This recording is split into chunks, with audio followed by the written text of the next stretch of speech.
یہ پالنے والا کون ہے؟ نماز کے شروع میں کہہ دیا الحمدللہ رب یہ تمام تعریف اسی اللہ کے لیے ہے جو اللہ تمام جہانوں کا پالنہار ہے۔ یہ جو دنیا 72,000 کلومیٹر کے اندر پھیلی ہوئی ہے اور ان کے اندر جتنی بھی قسم کی مخلوق بستی ہے، چاہے سمندر میں ہو چاہے خشکی میں ہو، خشکی میں 400 قسم کی اور سمندر میں 600 قسم کی، یہ جو 1000 قسم کی مخلوقات ہے اور ان کی جتنی بھی تعداد ہے وہ ساری کی ساری تعدادوں کو پالنے والا، اور یہ تو ایک عالم ہے۔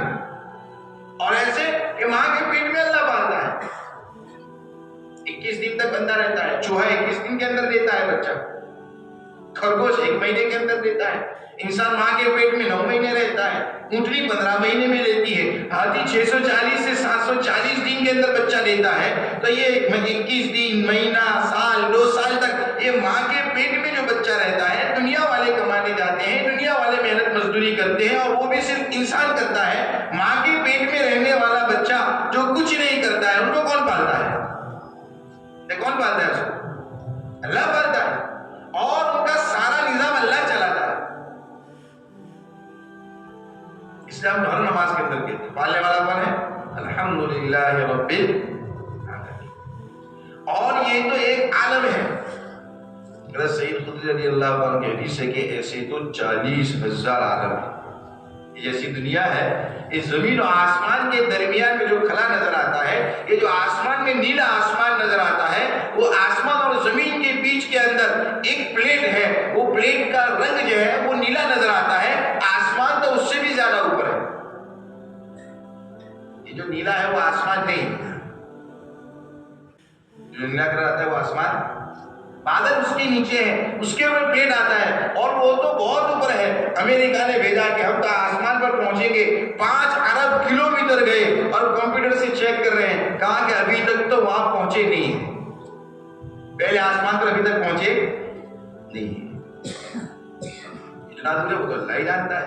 مشکات شریف کی حدیث میں آتا ہے، اللہ کے رسول صلی اللہ علیہ وسلم نے کہا کہ ایک تیز رفتار سوار 500 سال تک سواری کرے تو پہلے آسمان تک پہنچ سکتا ہے۔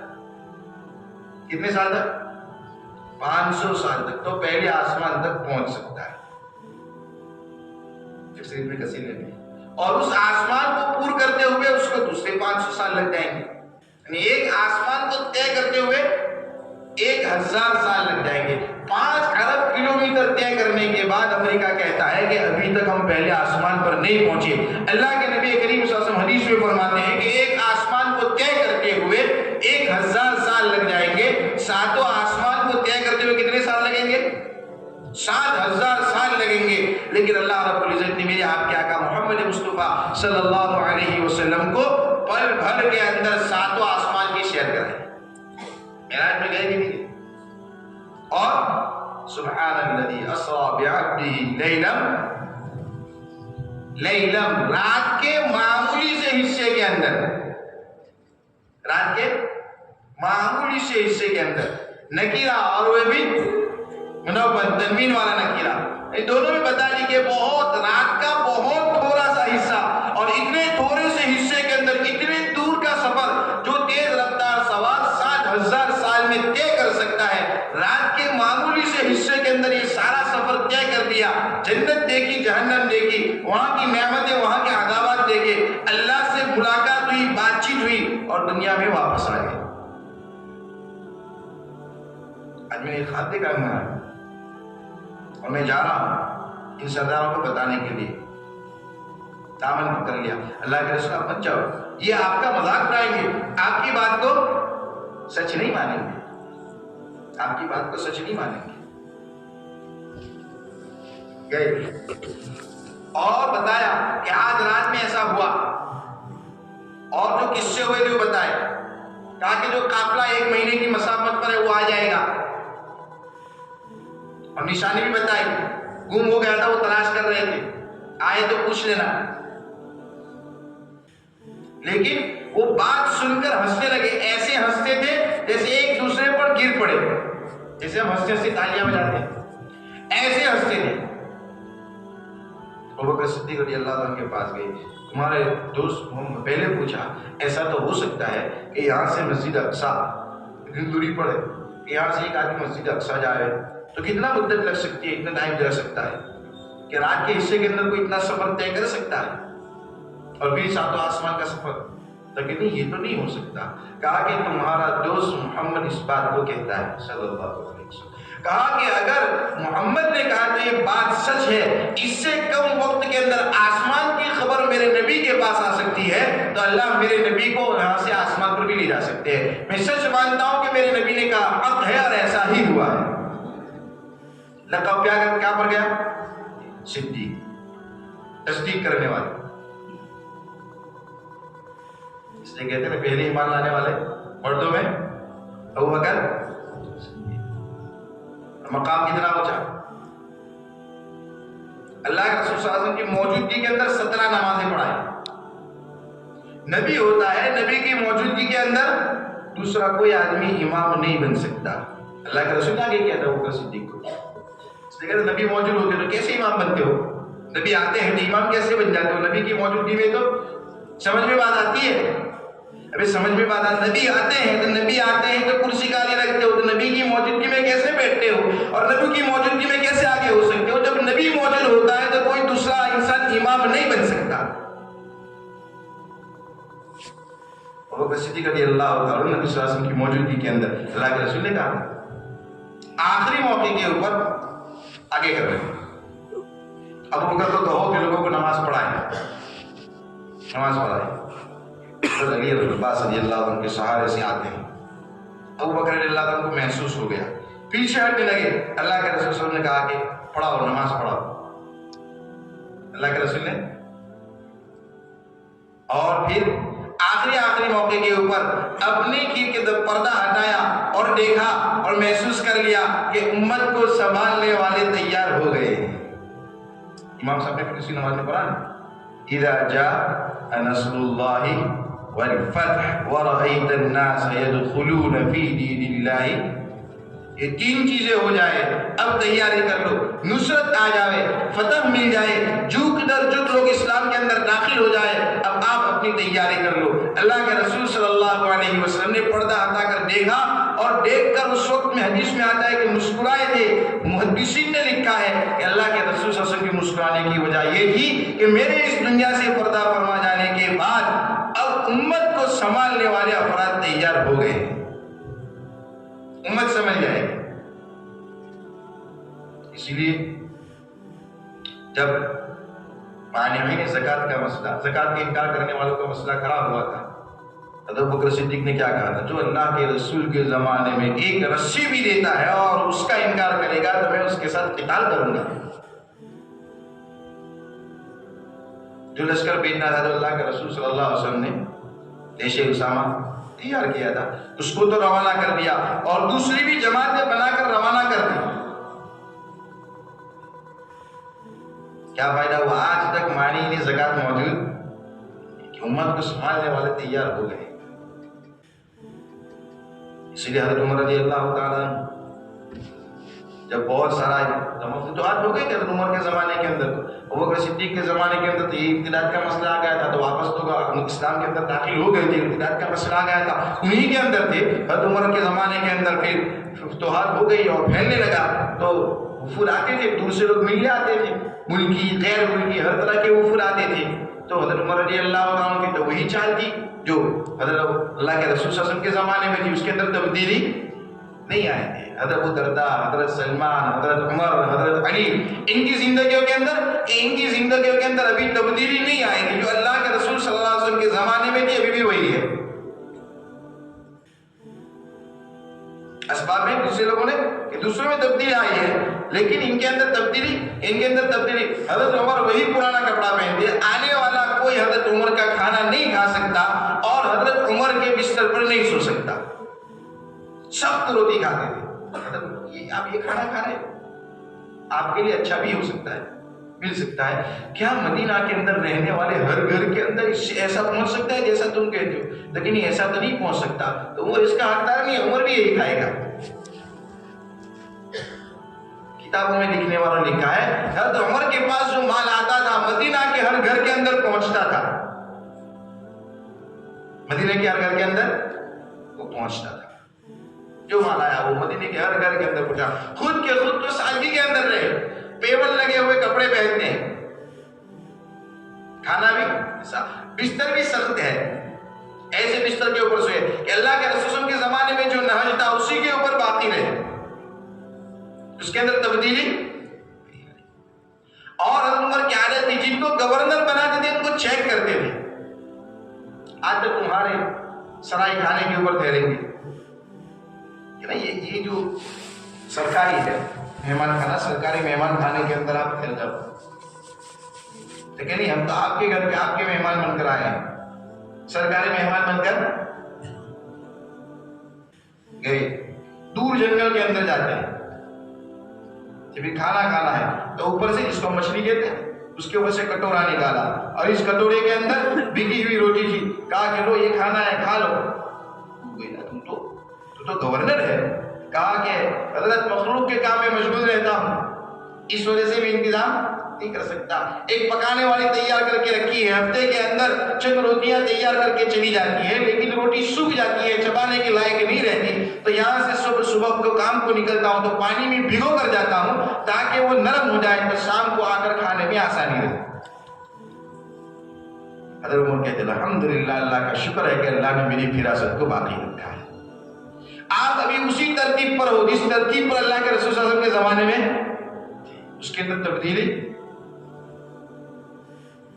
اس میں البذالۃ من الایمان, سادگی تو ایمان کا حصہ ہے, اسی کے اوپر رہے. حضرت علی رضی اللہ تعالیٰ عنہ کھانا کھا رہے ہیں, ایک کو کہا کہ چل تجھے بہترین سا کھانا کھلاؤ. کر گئے, ایک برتن کے اندر سے دوسرا برتن نکالا, اس برتن کے اوپر کچھ ڈھکن لگا ہوا, اس زمانے کے جو کپڑا لگا کے جو ربر لگاتے تھے, اس کو نکالا, اس کے اندر سے دوسرا نکالا, اس کے اوپر سے نکالا, اور اس کے اندر سے سٹو نکالا, اور سٹو نکال کر کھلایا کہ لو اس کو کھا لو, اور پھر اس کو بند کر دیا. کہا کہ وہ اتنے عالیشان کھانے موجود ہیں اور اس کو بہترین کھانا کہہ دو. ابے پاگل, تجھے پتا بھی ہے یہ تو میرے نبی کے شہر کا ستو ہے, اس کو میں نے کوفہ کے علاقے کی ہوا تک نہیں لگنے دی, کھانا ہی کھانا. سادگی والا. حالانکہ بہت کچھ حضرت عمر کے زمانے میں بہت فتوحات آئی اور بہت مال آیا تو مال تو میرے لیے نہیں ہے, جمع کر کر رکھنے کے لیے نہیں ہے, وہ تو لگانے کے لیے ہے. وہ تو کس کے لیے ہے؟ لگانے کے لیے ہے. یتیم, بیوہ, مسکین, محتاج, ضرورت مند, ان کے پیچھے مانگنے والے اور نہ مانگنے والے, ان کے لیے ہے. عمر رضی اللہ تعالیٰ نے ایک مرتبہ سب کو جمع کیا مدینہ کے اندر, سب جمع ہو گئے تو پتا چلا کہ میں چھوٹا تھا, کہ ہم سب کو کہا میں چھوٹا تھا تو خالہ کی اونٹ چرانے جاتا تھا, اونٹ کو بھول کے آتا تھا, تو خالہ کہتی تھی عمر بڑا ہو گیا کیا کرے گا, تجھے تو اونٹ چرانے نہیں آتا. اب تو رحمان ابن عوف آئے, تو عمر سے پوچھا کیا بات ہے, یہ بات تھی. اتنی بات کے لیے ساروں کو جمع کیا. مدینہ میں جب کوئی بات ہوتی تھی کہ حملہ ہوتا تھا, کوئی بڑا کام ہوتا تھا, اس وقت سب کو جمع کیا کرتے تھے. اتنی سی بات کہنے کے لیے مدینہ کے اندر سب کو جمع کیا. کہا کہ میرے دل کے اندر یہ بات آئی کہ میں خلیفہ رسول اللہ ہوں, اس بات کے علاج کے لیے میں نے سب کو جمع کیا. اور یوں کہا کہ عمر تیری کیا حیثیت تھی, تجھے تو ایک اونٹ چرانے نہیں آتا, اسلام قبول کر لیا, اسلام نے تجھے عزت دی, اس بات کے احساس دلانے کے لیے میں نے سب کو جمع کیا. عمر کہتے اعزنا اللہ بالاسلام. انگریز سے لکھا ہے حضرت عمر ہوتے تو اسلام پھیل جاتا. عمر نے اسلام کو چمکایا. ایسا نہیں ہے اسلام نے حضرت عمر کو چمکایا, عمر رضی اللہ تعالیٰ نے اسلام نہیں چمکایا, اسلام نے حضرت عمر رضی اللہ تعالیٰ عنہ کو چمکایا, اور اسلام کے ذریعے سے عزت ملی. ابو سفیان لشکر جو تھا فتح مکہ کے موقع کے اوپر, فتح مکہ کے اوپر جا رہے تھے, تو سب سے بڑا دستہ جاتا ہے, ان کے کمان حضرت عمر ہے. کہا کہ وہ یہ قبیلہ اور یہ عمر ان کی کمان کو سنبھالنے والا بڑا جنرل اور بڑا کمانڈر بن گیا. کہا کہ اسلام کے لیے قربانیاں دی ہے, جب اسلام کے لیے قربانیاں دی ہے تو اللہ نے ان کو عزت دی ہے. اور کیسی عزت؟ ایسے قوانین بنائے کہ ہر ملک کے اندر کچھ نہ کچھ قوانین پر ان کا عمل ہوتا ہے. پولیس اسٹیشن ان کے بنائے ہوئے ہیں، فوج کی چھاؤنیاں ان کی بنائی ہوئی ہیں، پوسٹ آفس ان کے بنائے ہوئے ہیں، مسافر خانے ان کے بنائے ہوئے، لنگر خانے ان کے بنائے ہوئے، اور آج بھی ہر ملک کے اندر چلے جائیں گے ان کے بنائے ہوئے قانون پر کسی نہ کسی جگہ عمل ہوتا ہے. لوگ الیگزینڈر کو سکندر اعظم کہتے ہیں. حضرت عمر سے بڑا سکندر اعظم نہیں آیا. الیگزینڈر اتنی ساری فوج، اتنے سارے ہتھیار، اتنے سارے اسباب، اتنے سب ہونے کے بعد 17 لاکھ مربع میل کے اوپر اس نے قبضہ کیا تھا اور حکومت کی تھی اور اس کو جیتا تھا. حضرت عمر رضی اللہ تعالیٰ نے کسی جگہ تلوار بازی سیکھی، نہ تیر اندازی سیکھی، نہ فوج اور نہ کوئی باقاعدہ منظم ایسے ان کے پاس اسباب موجود تھے. یہ سب کے نہ ہوتے ہوئے بھی 22 لاکھ مربع میل کے اوپر حکومت کر کے بتائی.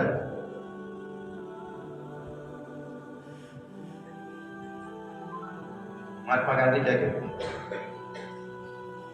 میں تم کو دوسروں کی تو مثال نہیں دے سکتا، ابو بکر اور عمر کی مثال لیتا ہوں.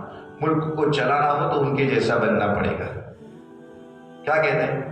ملک کو چلانا ہو تو ان کے جیسا بننا پڑے گا. تو ملک کے اندر عدل، امن و امان قائم ہوگا.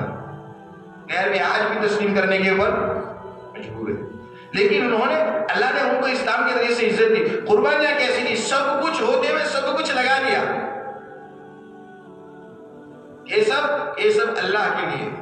ابوبکر صدیق، ان کے پاس دراہم و دینار تھے، مسلمان ہوئے، جو کچھ تھا وہ سب کا سب اللہ کے رسول صلی اللہ علیہ وسلم کے پیچھے لگا دیا کہ جو میرے پاس میری جان اور میرا مال اللہ کے لیے، اور پورا لگا دیا.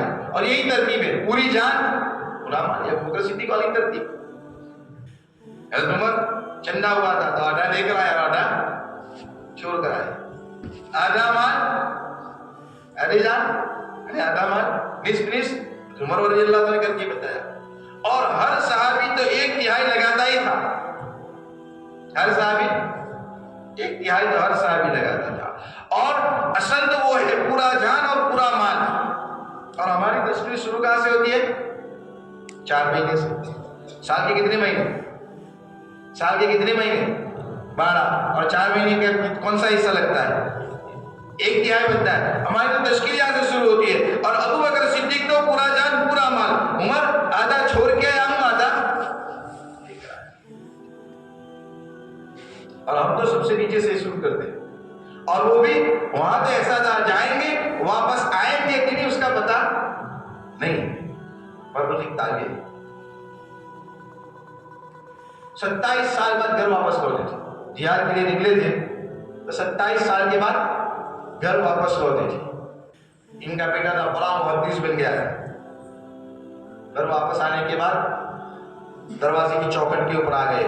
بیٹا کہتا ہے یہ کون ہے مرد، اجنبی مرد جو میرے گھر میں داخل ہونا چاہتا ہے؟ اور باپ کہتا ہے یہ کون اجنبی مرد ہے جو میرے گھر میں میری بیوی کے ساتھ ہے؟ اب دونوں گٹا ہو گئے. آدھا بھائی دونوں کے بیچ میں وہی. وہ ماں اندر روٹیاں پکاتی ہے، اس نے آوازیں سن لیا کہ تو میرے شوہر آئے ہوئے ہیں. جلدی سے بھاگتی ہوئی آئی اور کہا کہ ٹھہرو ٹھہرو ٹھہرو، یہ تمہارا بیٹا اور یہ تیرا باپ ہے. دونوں گلے میں. کہا کہ میں تجھے جو دینار و درہم دے کر گیا تھا وہ کہاں گئے؟ کہا کہ نماز پڑھو، نماز کے بعد مسجد میں جو مجلس لگتی ہے اس مجلس میں بیٹھنا، اور اس کے بعد آنا، میں آپ کے پیسوں کا حساب دے دوں گا. ماں کہتی کہ آپ کے پیسوں کا حساب دے دوں گی. نماز پڑھنے چلے گئی. نماز پڑھنے کے بعد بڑا مجمع حدیث پڑھنے کے لیے بیٹھا ہوا ہے اور وہ بھی بیٹھے ہوئے. پھر حدیث، نماز کے بعد حدیث کا درس شروع ہوا. جیسے ہمارے یہاں تعلیم ہوتی ہے، تعلیم میں یہی پڑھا جاتا ہے، حدیث پڑھی جاتی ہے. تو اس زمانے میں یہ ہوتا تھا. بیٹھیں گے انشاءاللہ. کون نیت کرتا ہے کہ مسجد کی تعلیم میں بیٹھیں گے اور پابندی کے ساتھ بیٹھیں گے اور دھیان اور توجہ سے سنیں گے. کتاب کا یاد ہو جانا اصل، یہ کتاب پر عمل ہونا اصل. تو وہ حدیث پڑھنے کے لیے بیٹھ گئے. سنا بعض والے کو، بغل والے کو پوچھتے کہ کون ہے؟ کہا کہ وہ جو غازی ہے جو 27 سال سے جہاد میں اللہ کے نام پر اپنی جان قربان کرنے کے لیے گئے، وہ تابعی ہے، یہ ان کا بیٹا ہے، اور اندر ہی اندر خوش ہو رہے ہیں، او میرا بیٹا بڑا محدث بن گیا۔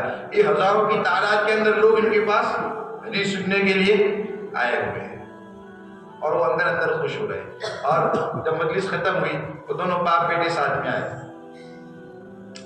اس کی بیوی نے پوچھا، ان کی بیوی نے پوچھا، بیٹھے تھے تعلیم میں، ہماری بیوی کیا لے کر آئے ہو؟ گھر میں داخل ہوتے کیا پوچھتے ہیں؟ صرف چکر لگا کے ہاتھ ہلاتے ہوئے واپس آئے ہو یا کچھ لے کر آئے ہو؟ اور ان کی بیوی نے کیا پوچھا؟ تعلیم میں بیٹھے تھے، مسجد میں کہاں بیٹھ کر آیا ہو؟ کون تھا؟ میرا بیٹا ہے۔ کتنی تعداد میں تھے؟ بہت سارے لوگ ان کے پاس حدیث سننے کے لیے آئے تھے کہ تم نے جو پیسے دیے تھے یہ میں نے بیٹے کو اس مقام تک پہنچانے کے لیے خرچ کرتا ہے، میرا جو کچھ مال ہے کس کے لیے لگا دیا؟ اللہ کے دین کے لیے، سب کا سب کچھ اللہ کا وعدہ ہے لگائیں گے تو کیا ملے گا؟ مثل الذین ينفقون اموالهم فی سبیل اللہ، اللہ کے راستے میں لگا دیا، اس کی مثال ایسی ہے کمثل حبۃ، ایک دانہ، انبتت سبع سنابل، جو بالی کے اندر اگ نکلا، فی کل سنبلۃ مئۃ حبۃ، ایک بالی کے اندر 100 دانے، 7 بالی کے اندر 700 دانے، واللہ یضاعف لمن یشاء، جتنا بڑا اخلاص ہوگا، جتنی حالات کے اندر نکلے، جتنی بڑی قربانی ہوگی، اللہ تمہارے اجر کو بڑھاتا چلا جائے گا۔ یہ تم نے کیا خرچ کیا؟ کہ میں تو ایک کھجور کی گدلی دی تھی، وہ پہاڑ احد پہاڑ کے برابر مل گیا ثواب، کہ اللہ نے اس کی ایسی پرورش کی جیسے کہ اٹھنی کے بچے کی پرورش کرتے ہیں۔ حالات میں لگا تھا کہ ہم ڈھیر سارا خرچ کر ڈالیں گے، صاحب آگے ایک مٹھ جو کے برابر نہیں ہو سکتا۔ انہوں نے حالات کے اندر، تنگی کے اندر، فقر کے اندر، اخلاص کے ساتھ، ان کیفیات کے ساتھ لگایا تھا۔ ہم ڈھیر سارا خرچ کر دیں گے تو بھی ان کے برابر نہیں ہو سکتے، ہے نا برادر؟ چلو جی، یہ فتح سے پہلے والے اور فتح کے اندر فرق کیا ہے؟ نہیں ہو سکتی، اتنا دے دیا۔ کہا اللہ نے کہا واللہ تم لگاؤ گے اللہ بڑھاتا چلا جائے گا، ورنہ خواہشوں میں سارا مال پورا ہو جائے گا۔ ایک فارم ہاؤس لے لیں گے، ایک مکان لے لیں گے، 2 دکان لے لیں گے، یہ بہترین مال ہے جو اس کے اندر فضول کے اندر ضروریات زندگی کے مطابق تو ہے، ظاہر مال اللہ کا قبہ بنا دیا، اللہ کا کس کا ہے؟ کہ فلاں صحابی کا ہے۔ آئے وہ صحابی آئے تو اعراض کر لیا، منہ پھیر لیا، پوچھا کیا؟ ساتھی نے پوچھا کیا بات ہوئی؟ آج اس راستے سے گزر ہوا تھا تو پوچھا آپ کا قبہ دیکھ کر پوچھا تھا۔ یہ تھوڑی مدت کے بعد وہاں سے واپس ہوئی، یہاں جو قبہ تھا وہ کہاں گیا؟ نظر نہیں آ رہا ہے۔ اپارٹمنٹ کرا تھا وہ نظر آتا نہیں ہے، کہاں گیا؟ کہا کہ اللہ کے رسول وہ تو آپ کی ناراضگی محسوس ہوئی تو اس کو توڑ دیا۔ اللہ کے رسول صلی اللہ علیہ وسلم نے کہا کہ بہترین مال ہے جو عمارتوں کے پیچھے آج ہوتا ہے کہ نہیں ہوتا؟ مکان بنائیں گے، ایک کے بعد ایک، ایک کے بعد ایک ہے تو دوسرا، 2 ہے تو تیسرا، اس سے بڑا کھائیں گے اور اس میں رہیں گے، ایک دکان ہے تو ایک سے بڑھا دیں گے، اور پھر ایسی آمدنی آتی رہے گی تو ہمارا رزق پہنچتا رہے گا۔ حالانکہ ہم کیا کہتے ہیں؟ روزی دینے والا کون ہے؟ اللہ ہے۔ اللہ ان دکان کا، مکان کا، یہ جو اسباب ہے اس کا محتاج نہیں ہے۔ اللہ چاہے گا تو ایک چونگوں کے ذریعے سے اللہ رب نے حضرت مقداد کو رزق پہنچایا، اللہ رزق کسی نہ کسی بہانے سے پہنچا دے گا۔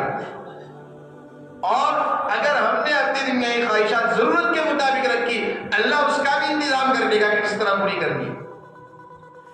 نماز کے ذریعے سے لیا ہے، ایک عورت کی بینائی چلی گئی، نماز پڑھی، اللہ سے دعا مانگی، یہ اللہ بینائی چلی گئی ہے، لیکن اب ان لوگوں میں کفر میں سے اسلام میں آئے، وہ کافر تھی، مسلمان ہوئی، لوگ تانا دیں گے، مجھے تانا دیں گے، اللہ کے رسول، تیرے رسول کو تانا دیں گے، تجھے تانا دیں گے، اپنے پر برداشت کر سکتے ہو، تجھ پر اللہ کے رسول کے اوپر تانا برداشت نہیں کر سکتی، واپس بھیج دے۔ اللہ نے بینائی واپس کر دی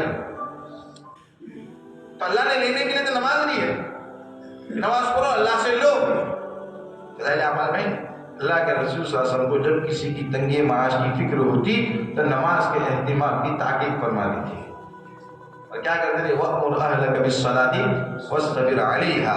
آپ اپنے گھر والوں پر نماز کا حکم کرتے رہیے اور آپ بھی اس کے اوپر جمے رہیے. آپ لا نسألك رزقا، ہم آپ سے روزی کموانا نہیں چاہتے، آپ کا روزی کا مسئلہ ہے.